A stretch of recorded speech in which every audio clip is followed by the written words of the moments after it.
Hello everyone. Kodesh academy के इस online platform में आपका हार्दिक स्वागत है। जैसा कि अपन पिछले लेक्चर में डिस्कस कर चुके थे कि मौलिक अधिकार क्या होते हैं, उसके बाद अपनों ने देखा था कि कानूनी आधार पर व्यक्ति को कौन कौन से अधिकार प्राप्त होते हैं। इसके बाद अपनों ने किस पे चर्चा करी थी? इसके बाद अपनों ने आर्टिकल 13 पे चर्चा करी थी, फिर आर्टिकल 12 पे देखा था। आर्टिकल 12 और 13 देख चुके थे। जैसे आर्टिकल 12 में क्या पढ़ा था अपनों ने? आर्टिकल 12 में देखा था अपनों ने राज्य क्या होता है। इसके अंतर्गत अपनों ने जो है राज्य की परिभाषा देखी थी कि राज्य के अंतर्गत जो है केंद्रीय व्यवस्थापिका, कार्यपालिका शामिल होती है। राज्य जो है स्टेट की जो व्यवस्थापिका और कार्यपालिका शामिल होती है। पंचायती राज देखा था। उसके बाद अपनों ने देखा था कि अन्य अधिकरण क्या होता है। उसके बाद अपनों ने बहुत सारे वादों को देखा था। उसके बाद एक निष्कर्ष पर पहुंचे थे कि जो भी मतलब संस्था या ऐसे इंस्टीट्यूट है जिनमें राज्य का जो है पैसा खर्च हुआ है या वित्त जो है खर्च हुआ है, तो ऐसे सभी को किसके अंतर्गत शामिल किया जाएगा? राज्य के अंतर्गत शामिल किया जाएगा। आर्टिकल 13 में क्या कहा गया था कि संसद कोई ऐसी विधि नहीं बनाएगी जिससे क्या होता हो, मूल अधिकारों का हनन होता हो। तो बेसिकली अपन मोटा मोटी इसके बारे में चर्चा कर चुके थे। तो आज का अपना लेक्चर रहने वाला है आर्टिकल 14 से लेकर आर्टिकल 18 तक। जैसा कि आपको पता होगा आर्टिकल 14 से आर्टिकल 18 तक क्या दे रखा है?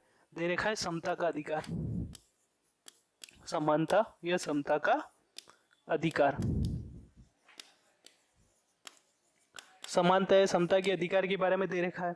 कौन सा आर्टिकल से दे रखा है? आर्टिकल 14 से लेके आर्टिकल 18 तक दे रखा है। जैसे आर्टिकल 14 में क्या दे रखा है? आर्टिकल 14 में दे रखा है कि विधि की समक्ष समता और विधियों का समान संरक्षण। आर्टिकल जो है 15 में दे रखा है कि राज्य व्यक्तियों के साथ किसी प्रकार का कोई भेदभाव नहीं करेगा। उसके बाद लोक नियोजन के अवसर में समानता दे रखी है आर्टिकल 16 में। आर्टिकल 17 में दे रखी है अस्पष्टता का अंत। और आर्टिकल 18 में क्या दे रखा है? आर्टिकल 18 में दे रखा है उपाधियों का अंत। तो इस प्रकार से अपन आर्टिकल वाइज जो है आर्टिकल 14, 15, 16, 17 और 18 को पढ़ते चलेंगे। तो चलिए शुरू करते हैं आज का लेक्चर और आर्टिकल वाइज एक एक बिंदुओं के ऊपर चर्चा कर लेते हैं। तो आर्टिकल सबसे पहले देखते हैं 14, जो अपनों ने शुरू में जो जब मौलिक अधिकार 12 या 13 पढ़ा रहा था उससे पहले मैंने आपको एक चार्ट बनवाया था जिसमें सभी अधिकारों के आर्टिकल वाइज चर्चा करवाई थी। तो जो आर्टिकल अपनों ने देखा था, जो चार्ट बनाया था, वो आपके लिए बहुत इंपॉर्टेंट रहने वाला है। जिसमें अपनों ने देखा था ना कि समानता का अधिकार कौन सा आर्टिकल से कौन सा आर्टिकल तक है, जो है कौन कौन स्वतंत्रता का अधिकार कौन सा आर्टिकल से कौन सा आर्टिकल तक है। उसके बाद ये भी देखा था अपनों ने शोषण के विरुद्ध, फिर जो है धार्मिक स्वतंत्रता का अधिकार, ये सभी अपनों ने उस चार्ट में देखा था। उस चार्ट को आप याद कर लेना क्योंकि आपके एग्जाम से कहीं ना कहीं उससे डायरेक्ट प्रश्न वहीं से बन जाएंगे। तो आर्टिकल 14 में क्या दे रखा है? आर्टिकल 14 के बारे में देख लेते हैं। तो जो है अपना आर्टिकल 14 है, आर्टिकल 14 में दे रखा है विधियों का समान संरक्षण, विधि के समक्ष समता। क्या दे रखा है? इसे देख लेते हैं। विधि के समक्ष समता,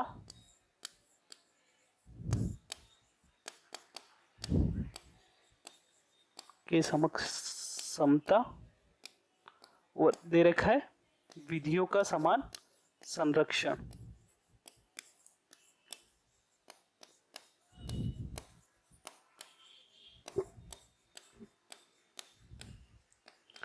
विधि के समक्ष समता और विधियों का समान संरक्षण किसमें दे रखा है?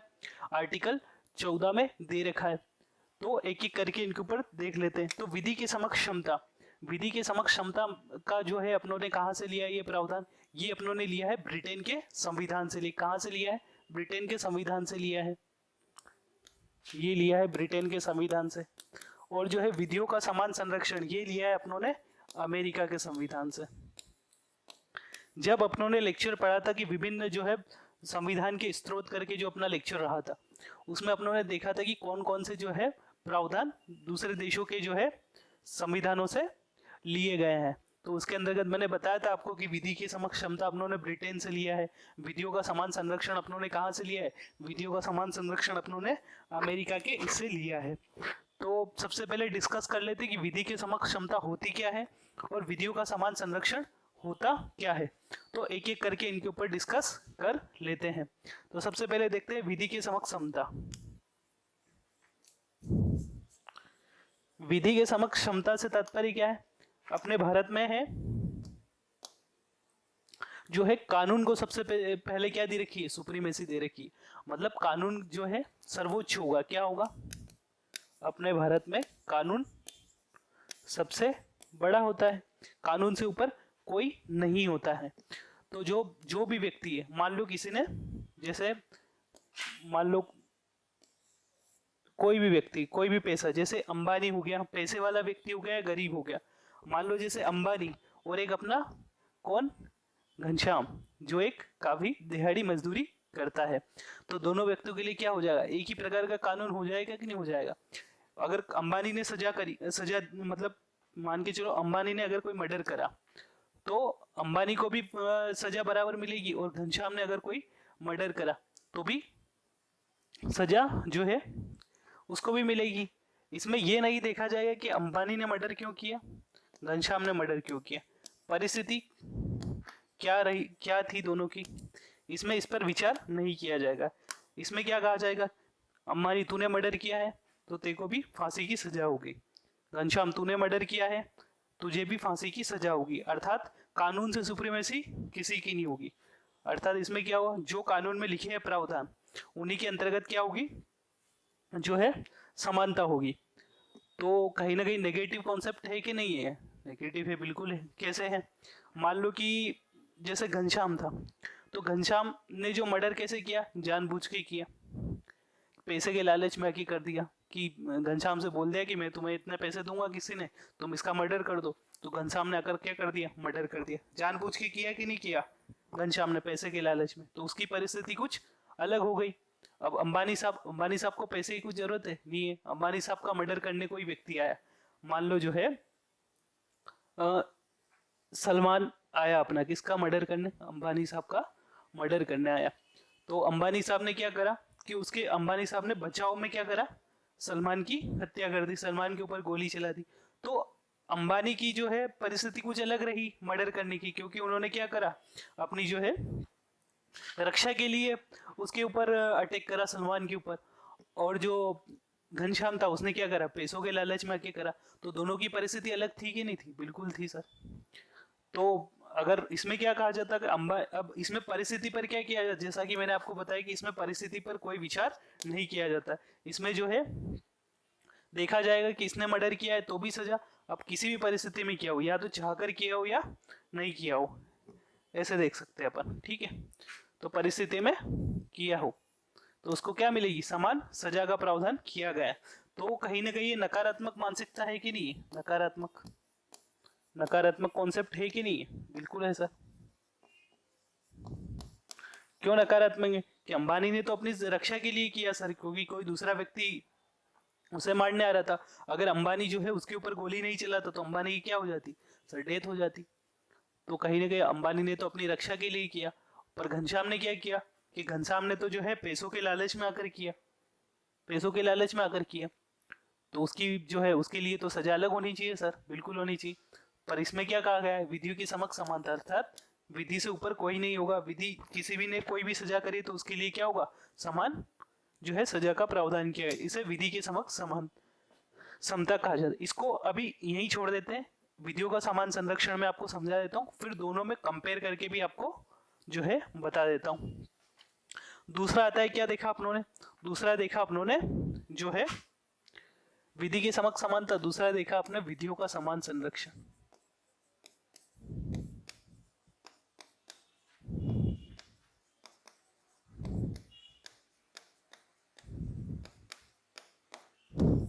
विधियों का समान संरक्षण, जो विधियों का समान संरक्षण है, ये कॉन्सेप्ट कहाँ से लिया अपनों ने? ये वाला लिया अपनों ने सर ब्रिटेन से। कहाँ से लिया? वो वाला ब्रिटेन से लिया। आप क्या बोलोगे? विधियों का समान संरक्षण कहाँ से लिया? आप बोलोगे सर हमने तो ये अमेरिका से लिया है। क्यों? क्योंकि आप हमारे लेक्चर देख चुके हो। ठीक है, यही पूछा जाएगा आपके एग्जाम में कि विधियों के समान समता अपनों ने कहाँ से लिया? ब्रिटेन से लिया। और विधियों का समान संरक्षण कहाँ से लिया? जो है अमेरिका से लिया। अब विधियों का समान संरक्षण क्या होता है? इसमें वही कॉन्सेप्ट लागू होता है। उसमें क्या था कि जो अंबानी था उसको और घनश्याम को सजा जो है सजा समान मिलेगी, क्योंकि दोनों ने मर्डर किया। इसमें ऐसा नहीं है। इसमें क्या कहा गया, इसमें कहा गया कि नहीं भैया, अगर बात करो अंबानी जो था उसने अपनी जो है रक्षा के लिए जो है अटैक किया सलमान के ऊपर, और घनश्याम ने पैसों के लालच में किया। तो जो है दोनों की परिस्थिति अलग अलग थी, इस पे परिस्थिति अलग अलग थी, तो इसलिए दोनों को क्या मिलेगी, सजा अलग अलग मिलेगी। सजा क्या मिलेगी, अलग अलग मिलेगी। घनश्याम को सजा ज्यादा मिलेगी और जो है अंबानी को सजा कम मिलेगी। तो इसमें परिस्थिति पर विचार किया जा रहा है, किस पे किया जा रहा है, परिस्थिति पर विचार किया जा रहा है। तो ये क्या हो गई, सकारात्मक अवधारणा हो गई कि नहीं हो गई, बिल्कुल हो गई। तो अगर आपसे प्रश्न पूछा जाए कि विधियों के समक्ष समता जो है, विधि के समक्ष समता कौन सी जो है किस प्रकार की अवधारणा है, तो आप क्या बोलोगे, सर नकारात्मक अवधारणा है। और विधियों का समान संरक्षण किस प्रकार की अवधारणा है, तो आप क्या बोलोगे, विधियों का समान संरक्षण सर जो है एक सकारात्मक अवधारणा है। इसको ऐसे समझो आप, कैसे कि जैसे मान के चलो ये दो गोले हो गए अपने,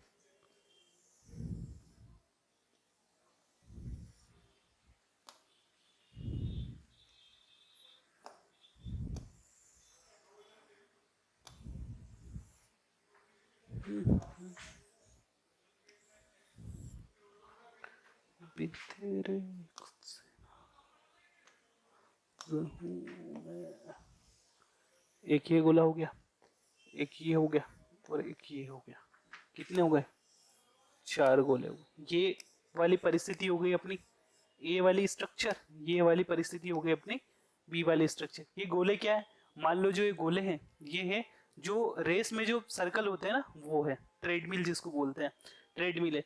तो जो पहली अवधारणा क्या कहती है, विधियों के समक्ष समता। तो इसमें मान लो कि यहाँ से कोई व्यक्ति, एक बिंदु यहाँ हो जाएगा, एक बिंदु यहाँ हो जाएगा, एक यहाँ हो जाएगा और एक यहाँ हो जाएगा। अब अगर ट्रेडमिल में कोई व्यक्ति दौड़ रहा है, नाम दे दो, 1 नंबर, इसको 2 नंबर, 3 नंबर, उसको 4 नंबर का व्यक्ति नाम दे देते हैं अपन, ठीक है। इसी प्रकार इसको भी नाम दे देते हैं। इसमें जो है एक व्यक्ति यहाँ रख देते हैं, एक यहाँ रख देते हैं, एक यहाँ रख देते हैं और एक यहाँ रख देते हैं, ठीक है। इसको यहाँ मत रखो, इसको रखो यहाँ, इसको 1 नंबर, इसको 2 नंबर, इसको 3 नंबर, इसको 4 नंबर नाम दे देते हैं, ठीक है। तो ये स्ट्रक्चर अभी तो आपको कुछ समझ नहीं आ रहा, समझते हैं, ठीक है। जैसे ट्रेडमिल में मान लो ये हो गया, तो देखा होगा आपने ये वाला सर्कल जो है बड़ा है, ये वाला सर्कल इस वाले सर्कल से कंपैरिजन में छोटा है, ये वाला सर्कल इस वाले कंपैरिजन में छोटा, और ये वाला सर्कल जो है सबसे छोटा है। तो आप देख के बता सकते हो सबसे ज्यादा कम किसको भागना पड़ेगा और सबसे ज्यादा किसको भागना पड़ेगा। बिल्कुल सर, आप बोलोगे कि सर जो चौथे नंबर का जो व्यक्ति उसको सबसे कम दौड़ना पड़ेगा और 1 नंबर का जो व्यक्ति उसको सबसे ज्यादा दौड़ना पड़ेगा। तो कहीं ना कहीं गलत है या नहीं है, 1 नंबर वाले के साथ तो अन्याय हो रहा है, बिल्कुल हो रहा है, क्योंकि उसको सबसे ज्यादा दौड़ना पड़ रहा है। और जो सबसे मजे किसके हैं, 4 नंबर वाले के। 4 नंबर वाले ये कैसे, उसको तो सर सबसे कम दौड़ना पड़ रहा है। तो ये कैसा हो गया, देखो तो एक नेगेटिव कॉन्सेप्ट हो गया कि नहीं हो गया है, नेगेटिव कॉन्सेप्ट हो जाएगा, बिल्कुल हो जाएगा। तो इसलिए इसको क्या बोला जाता है, ये एक नेगेटिव अवधारणा है। इसमें देखो, इसमें क्या प्रावधान है, जैसे 1 नंबर का जो व्यक्ति है, इसका जो पथ है, मार्ग है, वो सबसे लंबा है, तो इसको क्या पथ में थोड़ा आगे खड़ा कर दो। बी वाला उससे थोड़ा कम है तो उसको थोड़ा सा पीछे खड़ा कर दो।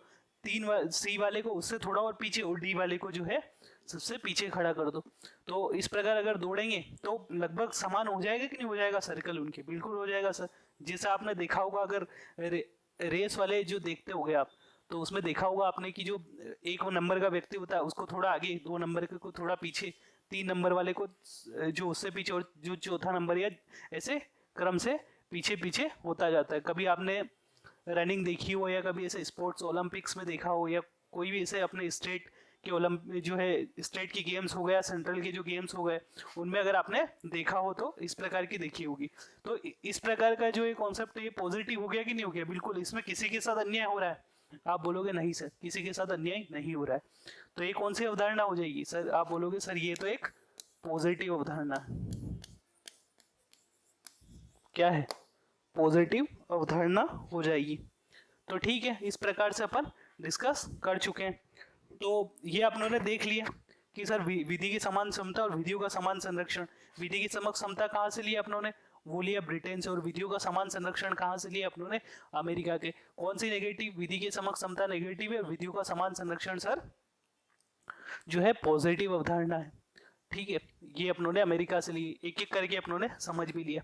फिर इस प्रकार का जो है मुद्दा गया। अब जो है ये अपने कॉन्स्टिट्यूशन के लिए क्या है, बहुत ही इंपॉर्टेंट है, संविधान के लिए क्या है, बहुत इंपॉर्टेंट है किसी भी नागरिक के लिए।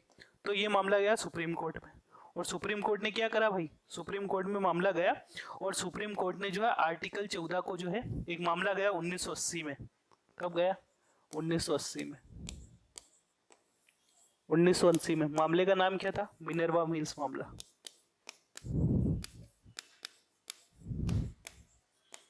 मिनर्वा मिल्स मामला 1980 में जो है कहाँ गया, सुप्रीम कोर्ट गया। और सुप्रीम कोर्ट में इसने कहा क्या कि जो है बेसिक स्ट्रक्चर है, कौन सा, आर्टिकल 14 जो है संविधान का बेसिक स्ट्रक्चर है। अगर सरकार इसमें कोई भी संशोधन करती है, गवर्नमेंट इसमें कोई भी संशोधन करती है, तो क्या होगा, जो है इसका जुडिशियल रिव्यू किया जाएगा, किसके द्वारा, सुप्रीम कोर्ट के द्वारा।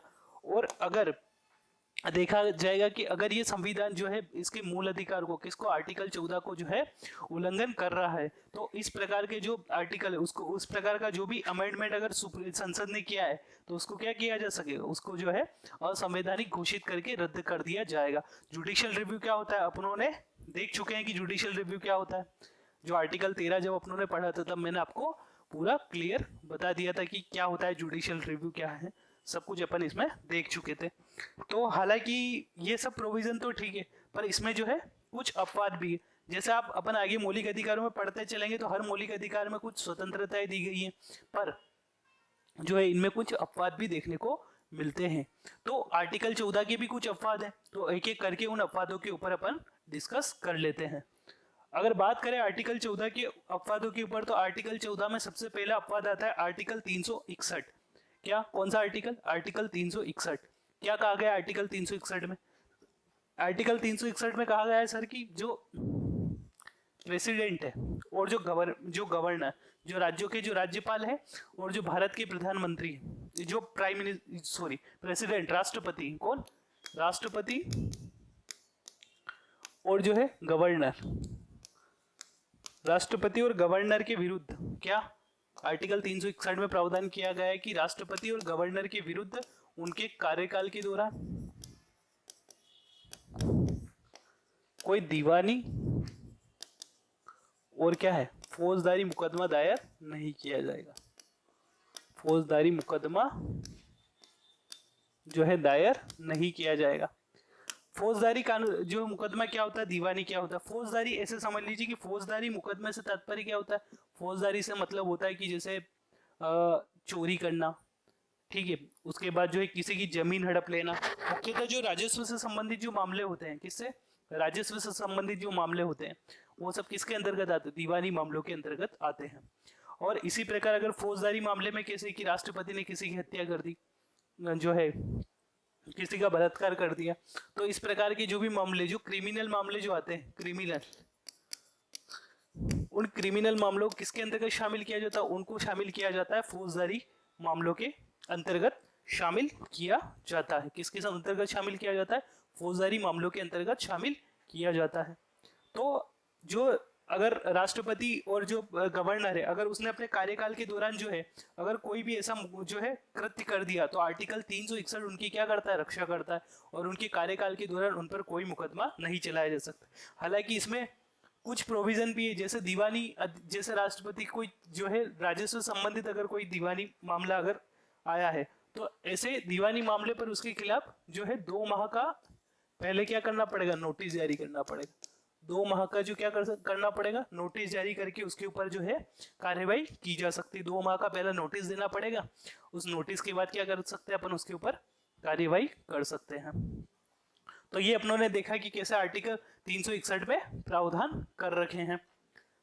इसी प्रकार जो है आर्टिकल 105 में, आर्टिकल 105 में जब अपनों ने संसदीय विशेषाधिकार, याद करो कहाँ से लिए अपनों ने, ब्रिटेन से लिए। कहाँ से लिए, ब्रिटेन से लिए सर।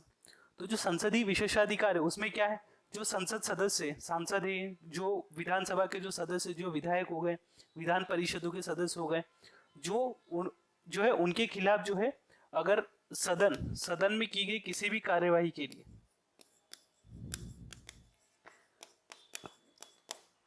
एक मिनट इसको इरेज कर देते हैं, क्या जो है सदन में की गई, जो राष्ट्रपति जो है, राष्ट्रपति और गवर्नर के लिए 361 में, इसी प्रकार जो इनके लिए 105 में कर रखा है कि जो संसद सदस्य और विधानसभा के सदस्य, उनके लिए सदन में की गई किसी भी कार्यवाही के लिए क्या नहीं किया जा सकता, मुकदमा दर्ज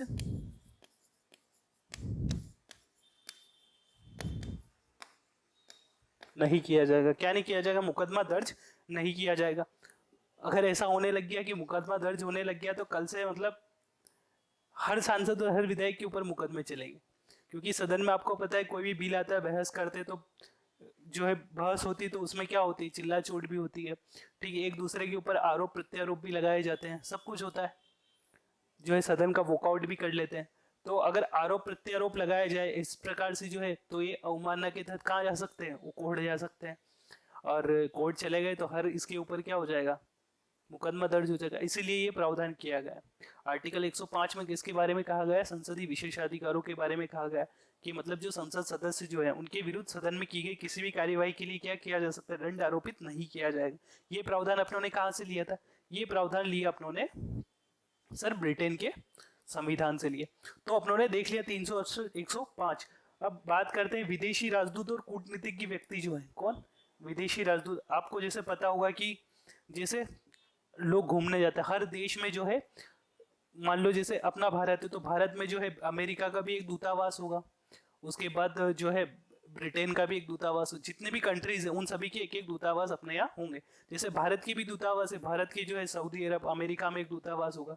बेसिकली जो दूतावास होते हैं इनमें क्या होता है, इनमें मेन कार्य होता है जो वहाँ पे जो भारत के नागरिक रह रहे हैं उनकी रक्षा के लिए, उनकी जो सहायता के लिए बेसिकली इनको जो है स्थापित किया जाता है। किसको, दूतावास को, ठीक है। तो दूतावास में क्या हुआ, कोई व्यक्ति तो काम करेगा ना, जो कूटनीतिक व्यक्ति होंगे, जो है विदेशी राजदूत होंगे, जो दूतावास में काम करने वाले जो व्यक्ति होते हैं उनको राजदूत कहा जाता है।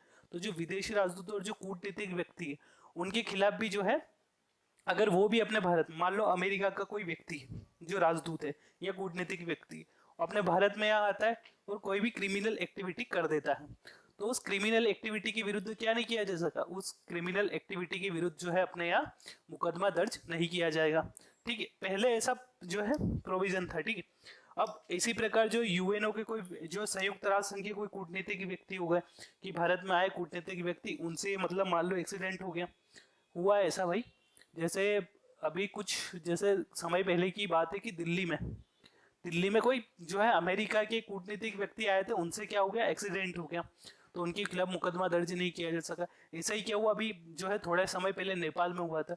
नेपाल में जो है सऊदी अरब के एक राजदूत हुआ करते थे, उन्होंने क्या करा, एक नेपाल की महिला का बलात्कार कर दिया, और बलात्कार तो कर दिया पर उस बलात्कार करने के बाद भी उन पर कोई मुकदमा दर्ज नहीं किया जा सका। क्यों नहीं किया जा सका, यही इसी कारण, जैसे अपने देश में प्रावधान नहीं, ये लगभग सभी देशों में प्रावधान है।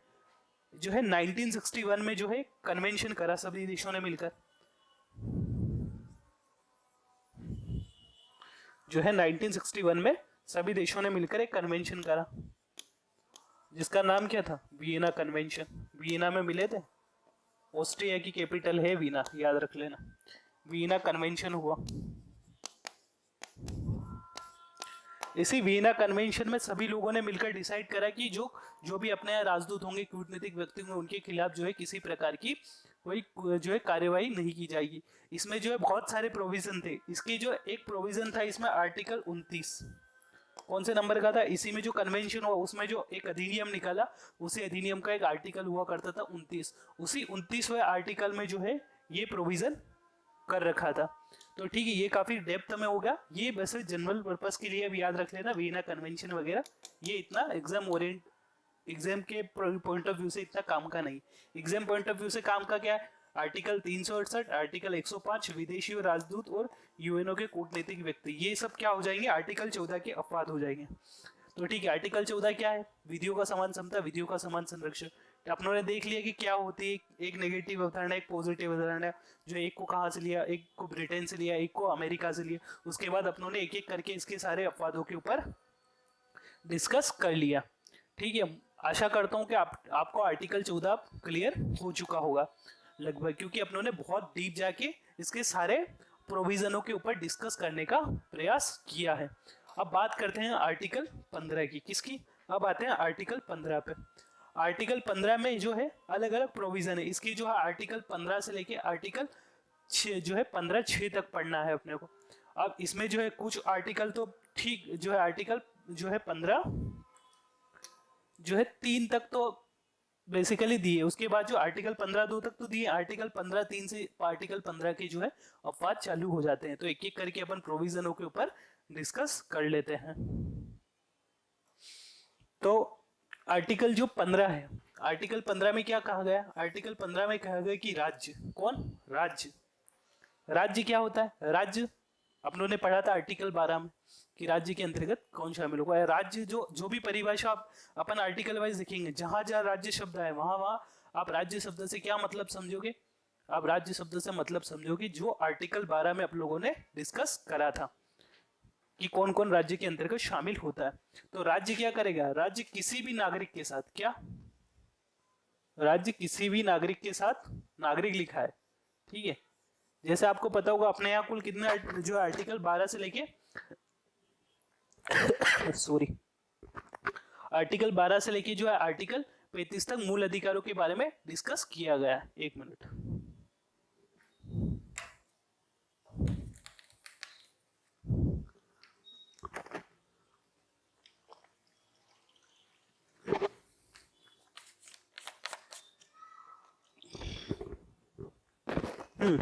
तो हमारे संविधान में जो है आर्टिकल 12 से आर्टिकल 35 तक जो है मूल अधिकारों के बारे में डिस्कस किया है। तो कौन से? लगभग सारे अधिकार जो है नागरिकों को और विदेशी व्यक्तियों को भी प्राप्त होते। केवल कुछ अपवाद कौन से? एक आर्टिकल आ जाएगा 15, 16, 19, 29 और 30।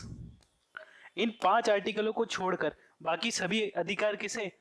सभी विदेशी व्यक्तियों को भी प्राप्त होते हैं, जो भारत की जो है नागरिक नहीं हो तो भी प्राप्त होते हैं।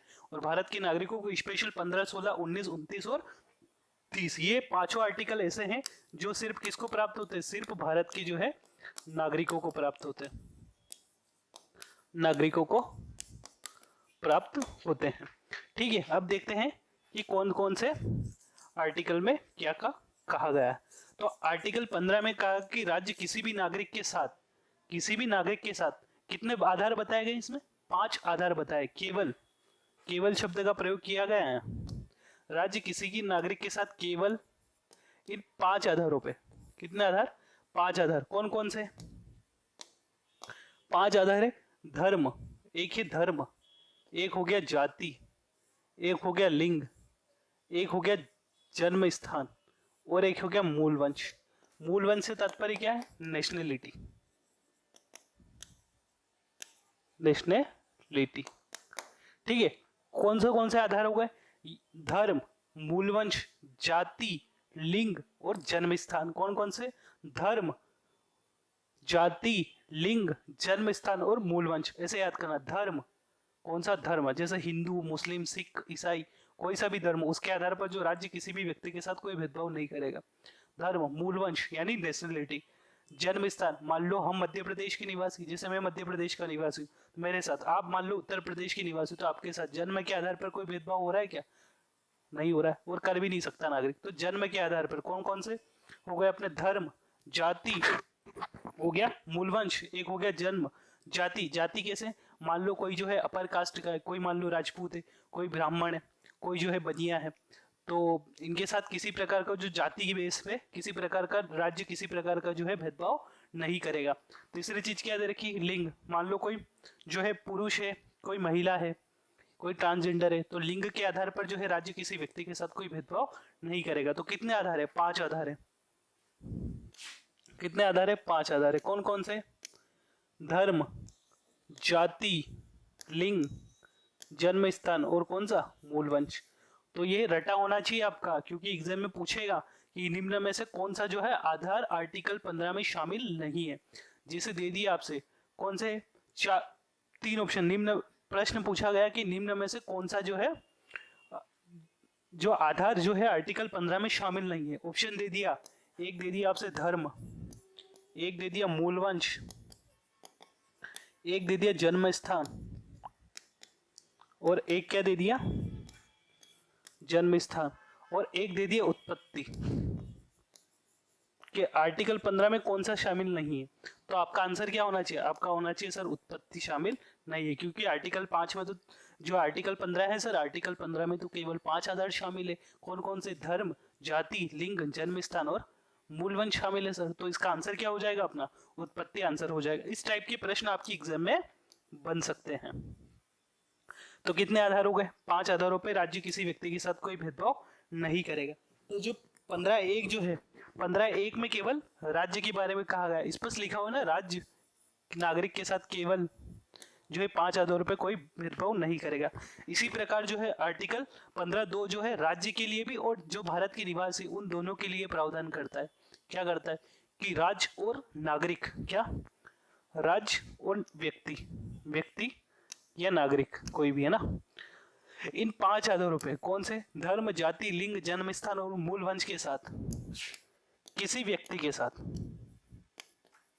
कोई भेदभाव नहीं करेंगे। जैसे किन स्थानों पे, जैसे मान लो कि जो है तालाब हो गया, सार्वजनिक तालाब, सार्वजनिक कुआं, ठीक है, सार्वजनिक कुआं हो गया, सार्वजनिक तालाब हो गया, सार्वजनिक जो है सड़क हो गई, सार्वजनिक सड़क हो गई, ठीक है, सार्वजनिक कुआं, सार्वजनिक तालाब, सार्वजनिक सड़क, इन सभी पे जो है, इन जो बेसिकली उस टाइम पे जो सार्वजनिक चीज जो सभी के उपयोग के लिए जो आती है, बेसिकली उन पे जो है, उनमें जो है व्यक्ति जो है इन 5 आधारों पे व्यक्ति व्यक्ति के साथ और राज्य व्यक्ति के साथ किसी प्रकार का क्या करेगा, कोई भेदभाव नहीं करेगा। तो ये सब देख लिया कि जैसे तालाब कुआं, इसके लिए मतलब जैसे आपने देखा होगा कि जब जो है कॉन्स्टिट्यूशन लागू नहीं हुआ था, जैसे ईरा था, तो उसमें जो है दलित जातियां जो थी, दलित जातियों के साथ क्या हुआ था, बहुत सारे जो है ऐसे छुआछूत जैसे उस टाइम की जो प्रचलित थी, जैसे रूढ़िवादिता बोल दो, रीतियां बोल दो, कुछ भी जैसे इस टाइप की प्रचलित थी। तो उस टाइम पे जो है बहुत सारे इनके साथ अन्याय हुआ करते। कोई दलित जाति का युवक है तो उसके लिए क्या, उस सार्वजनिक कुओं से वो पानी नहीं भर सकता था। ऐसे कुएं जो है उच्च जातियों के लिए रिजर्व कर दिए जाते थे कि आप इन कुओं से पानी नहीं भर सकते हो। उसके बाद आप जो है इस सड़क का यूज नहीं कर सकते हो, क्योंकि ये जो है सामान्य वर्ग के लोगों के लिए थी। जैसे अगर आपको कभी टाइम मिले ना, तो आप YouTube पे एक शूद्र करके एक मूवी है, कौन सी, शूद्र करके एक मूवी है, शूद्रा करके मूवी, उसको आप एक बार जरूर देखना अगर आपको मौका मिले तो। क्यों देखना, क्योंकि उसमें आपको बताया गया है कि किस टाइप से जो है SC और ST के लोगों के साथ बेसिकली सबसे ज्यादा अन्याय हुआ है SC के लोगों के साथ। किससे, जो दलित जाति के जो लोग हैं, शेड्यूल्ड कास्ट के जो लोग, उनके साथ जो है बहुत ज्यादा अन्याय हुआ है। तो उनके जो अन्याय के बारे में जो है शूद्रा मूवी में बिल्कुल बहुत शानदार तरीके से दिखाया गया है। अगर आपको मौका मिले तो जरूर इस मूवी को जो है सर्च करके देखना, और जो है आपके एक्सपीरियंस कमेंट बॉक्स में शेयर कर देना कि कैसे क्या है, तो मेरे को भी आइडिया लग जाएगा किस किस व्यक्ति ने जो है इसको देखा है। तो क्या दिया गया है आर्टिकल 15(2) में कि राज्य जो है, किस राज्य और व्यक्ति दोनों क्या है, इन 5 आधारों पे, कौन से, धर्म, जाति, लिंग, जन्म स्थान और मूल वंश के आधार पर जो किसी व्यक्ति के साथ जो है कोई भेदभाव नहीं करेंगे। जैसे सार्वजनिक स्थान हो गया, सार्वजनिक तालाब, सार्वजनिक कुआं, सार्वजनिक सड़क, इन सभी आधारों पे किसी प्रकार का कोई भेदभाव नहीं करेंगे। तो अपनों ने आर्टिकल 15(1) और 15(2) के ऊपर डिस्कस कर लिया है। अब आते हैं आर्टिकल 15(3) में। आर्टिकल 15(3) में यहाँ से स्टार्ट हो जाते हैं अपने आर्टिकल 15 के अपवाद। कैसे, इसमें क्या कहा गया है, राज्य किसी भी व्यक्ति के साथ लिंग के आधार पर कोई भेदभाव नहीं करेगा। क्या कहा गया है, लिंग के आधार पर। और आर्टिकल 15(3) क्या कहता है, आर्टिकल 15(3) कहता है कि सर क्या कहता है आर्टिकल 15(3)? आर्टिकल 15(3) कहता है कि राज्य, कौन, राज्य महिलाओं के लिए और बच्चों के लिए, किसके लिए, महिलाओं के लिए और बच्चों के लिए क्या कर सकता है, विशेष प्रोविजन कर सकता है, विशेष प्रावधान कर सकता है। राज्य जो क्या कर सकता है, महिला और बच्चों के लिए जो है विशेष प्रावधान कर सकता है, किए भी हैं। जैसे कौन कौन से किए हैं देख लेते हैं। ये ऊपर का तो मिटा ही देते हैं इसको, ठीक है। यहाँ देखते हैं क्या आर्टिकल 15(3) क्या बोलता है। आर्टिकल 15(3) बोलता है सर कि जो राज्य है, राज्य जो है किसी व्यक्ति जो है महिलाओं के लिए, किसके लिए, महिलाओं के लिए और किसके लिए, बच्चों के लिए विशेष प्रोविजन कर सकता है। जैसे महिलाओं के लिए क्या किया गया, आरक्षण की व्यवस्था की गई। रिजर्वेशन किस में दिया गया, जैसे पंचायतों में, पंचायत में कितना दिया गया, 50% तक मध्य प्रदेश में रिजर्वेशन दिया गया। इसी प्रकार बच्चों के लिए क्या किया गया, निःशुल्क शिक्षा की व्यवस्था की गई। निःशुल्क शिक्षा आर्टिकल 21 क में दिया गया। तो आर्टिकल 15 तो बोलता है जहाँ कि जो है राज्य किसी व्यक्ति के साथ जो है धर्म, जाति, लिंग, मूल वंश, इन सभी के जन्म स्थान आदि के आधार पर कोई भेदभाव नहीं करेगा। और आर्टिकल 15(3) में क्या प्रावधान किया गया, आर्टिकल 15(3) में कहा गया कि राज्य, कौन, राज्य क्या करेगा, राज्य जो है महिलाओं के लिए और बच्चों के लिए क्या कर सकता है, विशेष प्रावधान कर सकता है। और राज्य ने किए भी है। जैसे महिलाओं के लिए आरक्षण का प्रावधान हो गया। उसके पश्चात आप देखोगे कि जो बच्चे हैं उनके लिए आर्टिकल जो है 21 का में जो है निःशुल्क शिक्षा का अधिकार हो गया। तो इस प्रकार के प्रावधान किए हैं राज्य ने। तो ये अपनों ने देख लिया। तो आर्टिकल 15(3) तक अपना कंप्लीट हो चुका है। अब बात करते हैं आर्टिकल 15(4) की। तो आर्टिकल 15(4) में क्या कहा गया, आर्टिकल 15(4) में कहा गया कि राज्य, कौन, राज्य दो रूप से, कौन से, सामाजिक रूप से और शैक्षणिक रूप से। जो सामाजिक रूप से पिछड़े व्यक्ति और जो शैक्षणिक रूप से पिछड़े व्यक्ति हैं। सामाजिक रूप से पिछड़े व्यक्ति और शैक्षणिक रूप से जो पिछड़े व्यक्ति कौन कौन से, तीन है अपने यहाँ, एसटी, एससी, ओबीसी, इनको तीन को सामाजिक और शैक्षणिक रूप से पिछड़ा हुआ माना गया। अब जो है इकोनॉमिक रूप से ईडब्ल्यूएस को, इसको अपन आगे देख लेंगे। तो अभी तीन को ही मान के चलो, कौन से, एसटी, एससी और ओबीसी।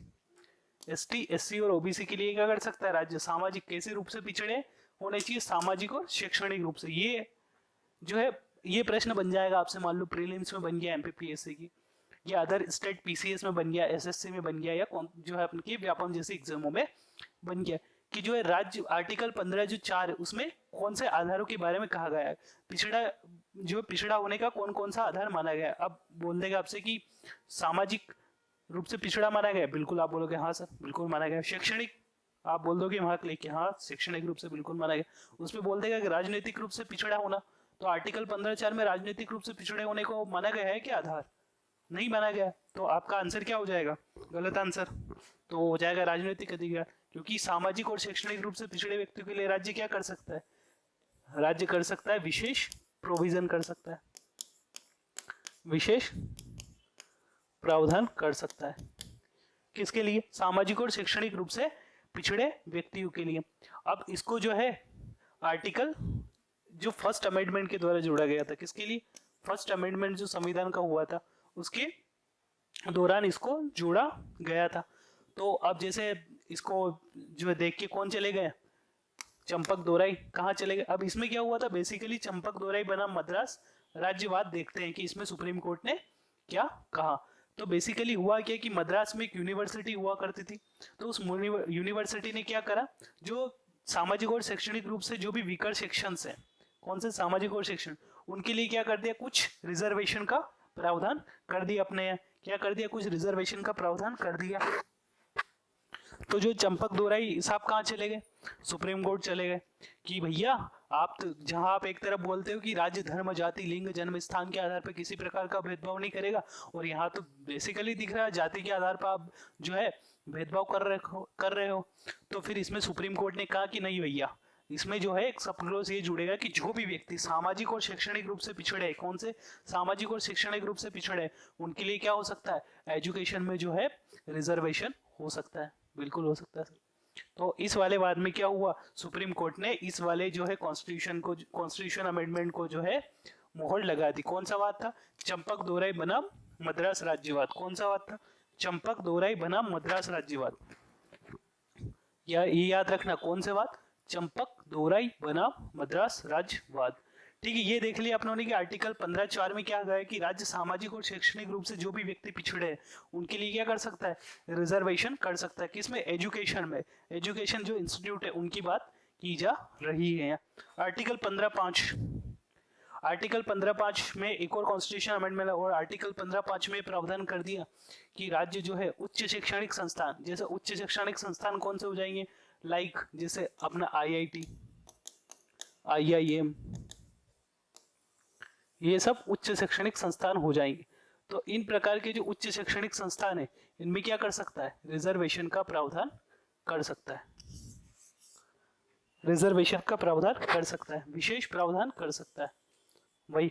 और इसके लिए क्या किया, ओबीसी जो थी, ओबीसी को जो है 27% रिजर्व कर दिया गया। कौन सा अमेंडमेंट किया गया था, 2005 में एक अमेंडमेंट किया गया था, कौन किसमें, 2005 में। और ये अमेंडमेंट कब लागू हुआ, तो आप बोल दोगे सर ये अमेंडमेंट 2006 में लागू हुआ। कब लागू हुआ, 2006 में, 93rd कॉन्स्टिट्यूशन अमेंडमेंट। ठीक है, तो उच्च शैक्षणिक संस्थानों में किसको रिजर्वेशन दिया, जो सामाजिक और शैक्षणिक रूप से पिछड़े हुए थे।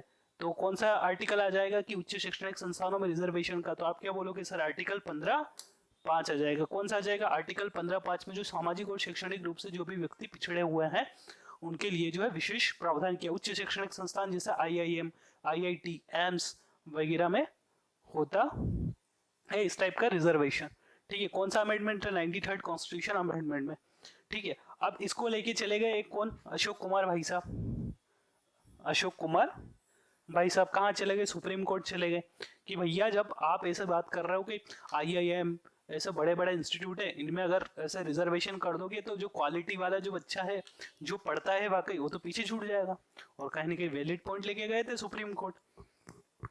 तो इन्होंने कहा कि ऐसे थोड़ी होगा, अगर मान लो कि अगर किसी व्यक्ति को आप रिजर्वेशन से एम्स में एडमिशन दे रहे हो और अगर वो व्यक्ति केपेबल नहीं है, तो ये किस टाइप से मतलब व्यवस्था हो रही है।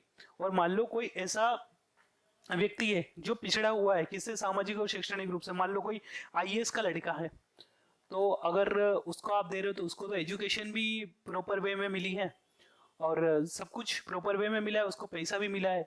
कहाँ से सामाजिक रूप से और शैक्षणिक रूप से पिछड़ा हो, सामाजिक रूप से उसकी बहुत सारी इज्जत भी है क्योंकि IAS का लड़का है। तो कैसे आप इसको जो है जस्टिफाई कर रहे हो कि इस टाइप का ये जो है सामाजिक और शैक्षणिक रूप से पिछड़ा हुआ व्यक्ति है। तो सुप्रीम कोर्ट ने कहा कि हाँ भाई साहब बोल तो सही रहे हो। तो सुप्रीम कोर्ट ने कहा कि अब ऐसा होगा कि इसमें दिया जाएगा एक क्रीमी लेयर का कॉन्सेप्ट। कौन सा, क्रीमी लेयर का कॉन्सेप्ट। क्रीमी लेयर का कॉन्सेप्ट दिया जाएगा कि जो जो व्यक्ति इस क्रीमी लेयर में आएंगे उनको जो है आरक्षण से दूर रखा जाएगा।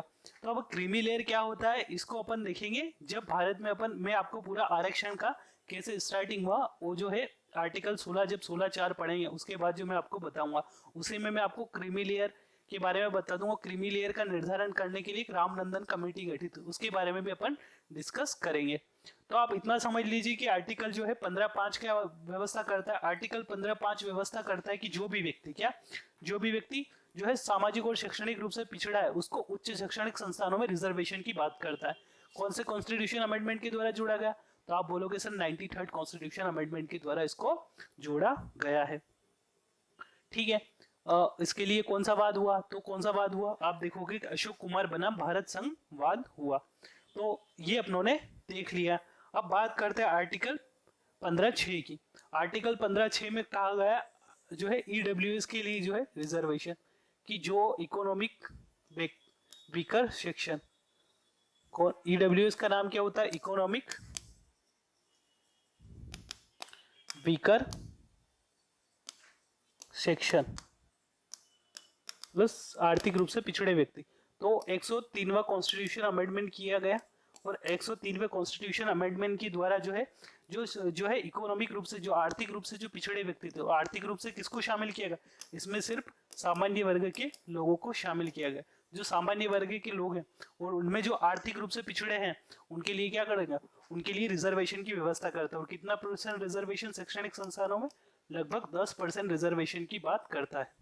कितने %, 10% रिजर्वेशन की बात करता है। तो जैसा आप स्ट्रक्चर समझ चुके हो कि कैसे ओबीसी को 27%, EWS को 10%, तो अभी हाल फिलहाल में जो है उच्च शैक्षणिक संस्थान जो है उनमें किस टाइप का रिजर्वेशन है, ऐसे जनरल जो है मैं आपको बता देता हूँ। ये आपकी जनरल पॉइंट ऑफ व्यू से बहुत काम आने वाला है ताकि आपको क्या आइडिया लगता रहे कि क्या है। तो सबसे पहले बात करते हैं आर्टिकल जो है कौन कौन से, सबसे पहले बात करते हैं ओबीसी को। इसको ओबीसी को कितना परसेंट रिजर्वेशन, तो ओबीसी को है अभी हाल फिलहाल में 27% आरक्षण। कितना है? 27% आरक्षण। एससी को कितना परसेंट आरक्षण है? एससी को है 15% आरक्षण। एसटी को कितना है? एसटी को है 7.5% आरक्षण। और ईडब्ल्यूएस को कितना है? 10% आरक्षण। अगर आप इन तीनों को चारों को जोड़ोगे तो टोटल अपना रिजर्वेशन कितना है? 59.5%। तो इस टाइप का ये अपने यहाँ रिजर्वेशन का सिनेरियो अभी हाल फिलहाल में इंडिया में चल रहा है। तो कितना हो गया? ओबीसी को 27, एससी को 15%, एसटी को 7.5% और ईडब्ल्यूएस को कितना? 10% रिजर्वेशन देखने को मिल रहा है अपने इंडिया में। तो कैसे क्या है मिला रिजर्वेशन, अपन 16/4 में मैं पूरा आरक्षण का इतिहास आपको समझाने वाला हूँ, जो आपके जनरल पॉइंट ऑफ व्यू से कभी डिबेट करने बैठो आप तो भी आपके बहुत काम में आ जाएगा। तो ये अपनों ने देख लिया कि कौन कौन सा आर्टिकल के ऊपर जो है ये होने वाला है। तो ठीक है, इस प्रकार अपन देख लेते कि कौन कौन से अपनों ने चर्चा कर ली है। तो अपनों ने सबसे पहले कौन सा देखा था? आर्टिकल 14 देखा था। आर्टिकल 14 में क्या देखा था? विधियों का समान संरक्षण, विधि के समक्ष समता, समता और विधियों का समान संरक्षण देखा था। विधियों का समान संरक्षण देखा। विधि के समक्ष समता अपनों ने कहां से ली? ये ली सर अपनों ने ब्रिटेन के संविधान से। क्या बोलोगे आप? ब्रिटेन के संविधान से। और कैसी है? नेगेटिव है। कौन सी है? नेगेटिव है। उसके बाद विधियों का समान संरक्षण कहां से लिया अपनों ने? ये लिया अपनों ने अमेरिका के संविधान से। और ये कौन सी अवधारणा है? ये एक पॉजिटिव अवधारणा है। तो ये आर्टिकल 14 में देखने को मिलती कि विधियों का समान संरक्षण और विधि की समक्ष क्षमता आर्टिकल 14 में एक एक करके अपनों ने इसके ऊपर डिस्कस कर लिया है। उसके बाद अपनों ने पढ़ा आर्टिकल 15।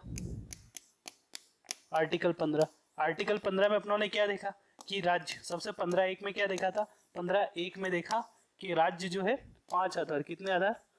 5 आधार, केवल 5 आधारों पर केवल शब्द का प्रयोग भी किया गया है। केवल 5 आधार। 5 आधार कौन कौन से? धर्म, जाति, लिंग, जन्म स्थान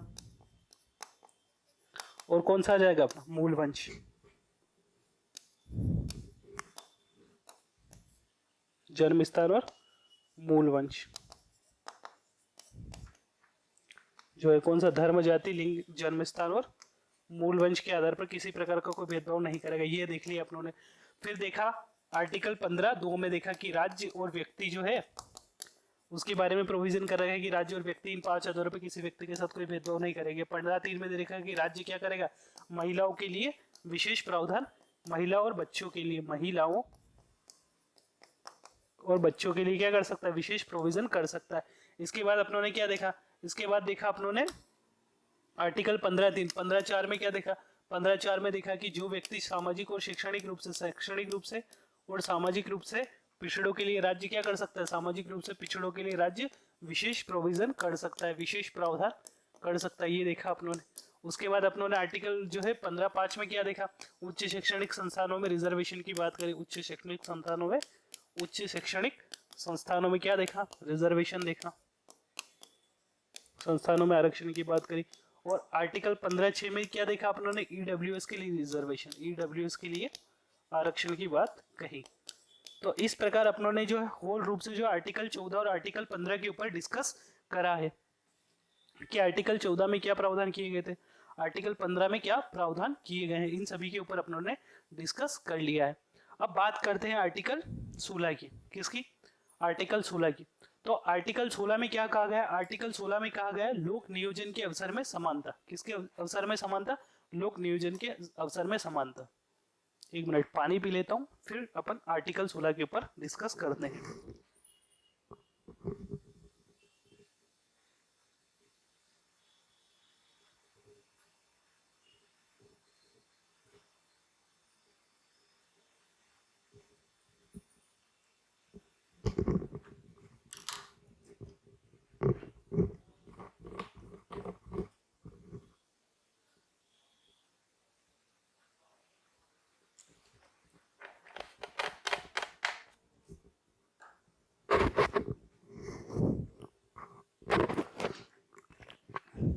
तो ठीक है, अपन करते हैं अब आर्टिकल 16 को स्टार्ट। तो आर्टिकल 16 में क्या कहा गया? आर्टिकल 16 में कहा गया है सर लोक नियोजन के अवसर में समानता। पूरा क्या है, इसका नाम है लोक नियोजन के अवसर में समानता।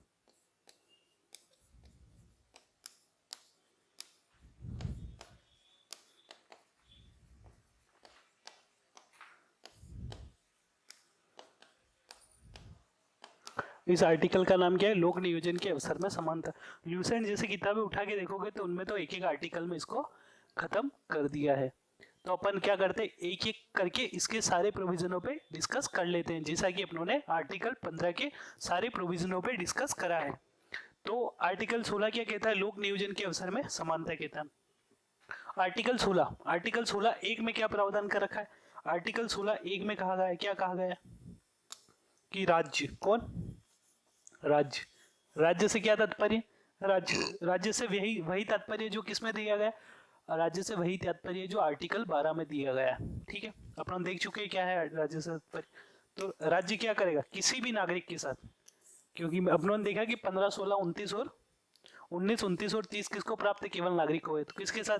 राज्य नागरिक के साथ। किस आधार पर? जैसे आर्टिकल 15 में 5 आधार दिए गए थे, इसमें कितने दिए गए? कुल 7 आधार दिए गए। कितने आधार दिए गए? 7 आधारों के ऊपर इसमें डिस्कस किया गया है। तो 7 आधार कौन कौन से उनके ऊपर देख लेंगे। इसमें कहा गया है कि राज्य नागरिक के साथ रोजगार और नियुक्ति में किसी प्रकार का कोई भेदभाव नहीं करेगा। आर्टिकल 16(1) में नॉर्मली कहा गया है कि राज्य क्या करेगा? किसी नागरिक के साथ रोजगार और नियुक्ति में किसी प्रकार का कोई भेदभाव नहीं करेगा। किसके? राज्य किसके साथ? नागरिकों के साथ। किन दो में? रोजगार में और एक कौन सा? नियुक्ति में। एक रोजगार और नियुक्ति में किसी प्रकार का कोई भेदभाव नहीं करेगा। राज्य जो है रोजगार और नियुक्ति में किसी प्रकार का कोई भेदभाव नहीं करेगा। और आर्टिकल 16 दो प्रावधान करता है कि राज्य, कौन? अपना राज्य नागरिक के साथ कितने? 7 आधारों पर। इसमें कितने? 7 आधार। 7 आधार पर कितने आधार हैं? 7 है।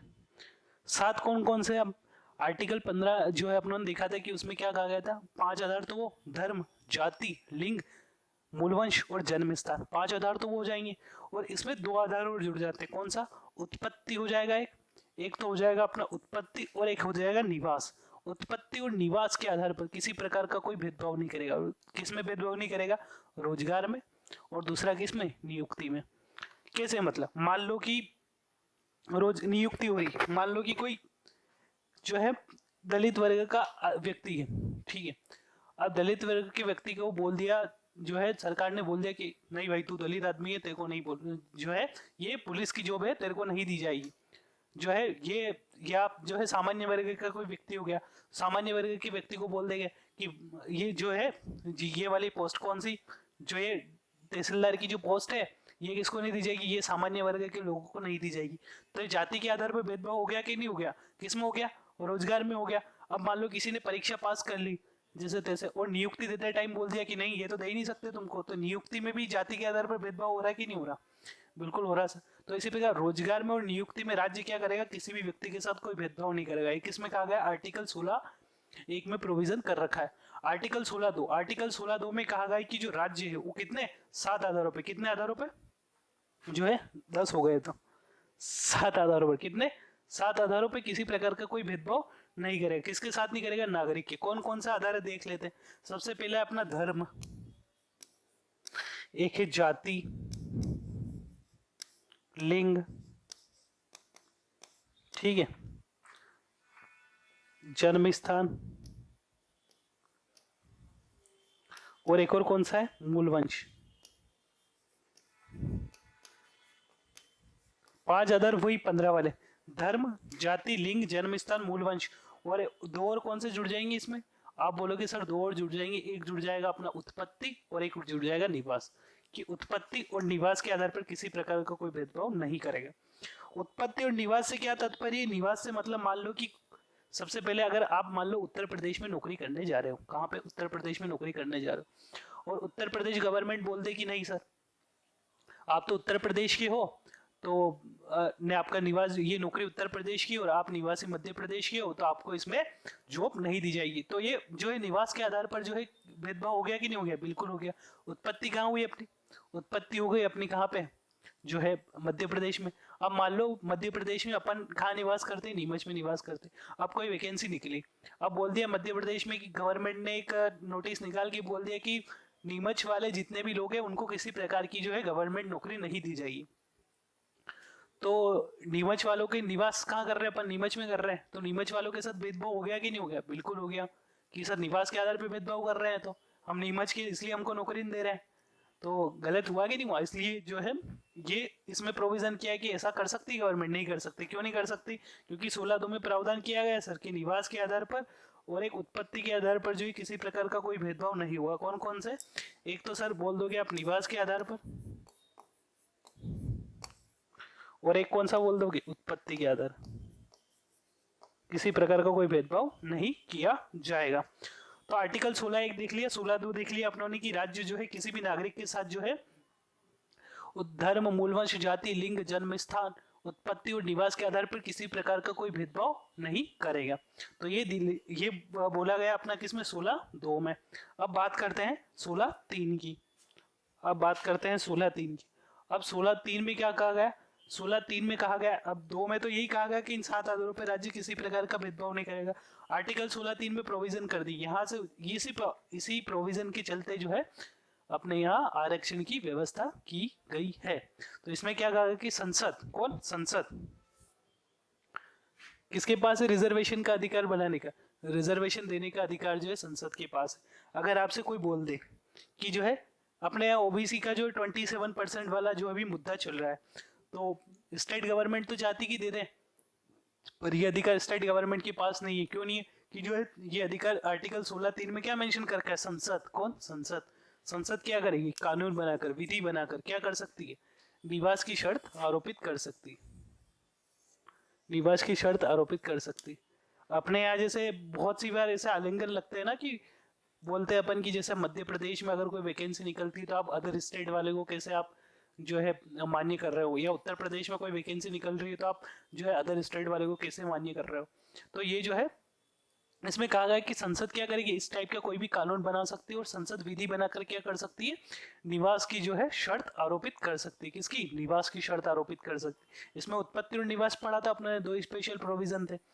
तो इसकी उत्पत्ति की जो है इसमें निवास की शर्त आरोपित कर सकती है। इसके लिए अलग अलग प्रोविजन बहुत सारे स्टेट में किए गए, जैसे मणिपुर में प्रोविजन किया गया, मणिपुर, त्रिपुरा में प्रोविजन किया गया ऐसा। उसके बाद प्रोविजन किया गया जैसा जो है अरुणाचल प्रदेश में ऐसा प्रोविजन किया गया,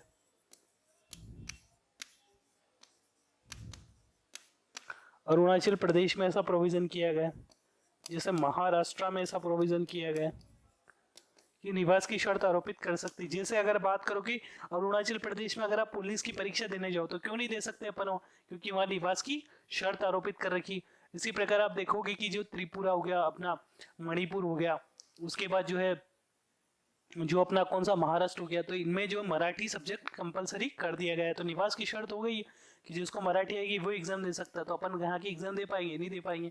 तो ये सब संसद ने क्या करा, एक लॉ बनाकर जो है इस प्रकार का प्रावधान करा। तो किसके पास शक्ति है, संसद के पास। क्या कर सकती है संसद, आर्टिकल 16(3) के तहत संसद आर्टिकल 16(3) के साथ कर सकती है कि विधि बनाएगी, और विधि बनाकर क्या कर सकते हैं सर, विधि बनाकर जो है निवास की शर्त आरोपित कर सकती है। तो ये देखा आप लोगों ने आर्टिकल 16(3) के बारे में।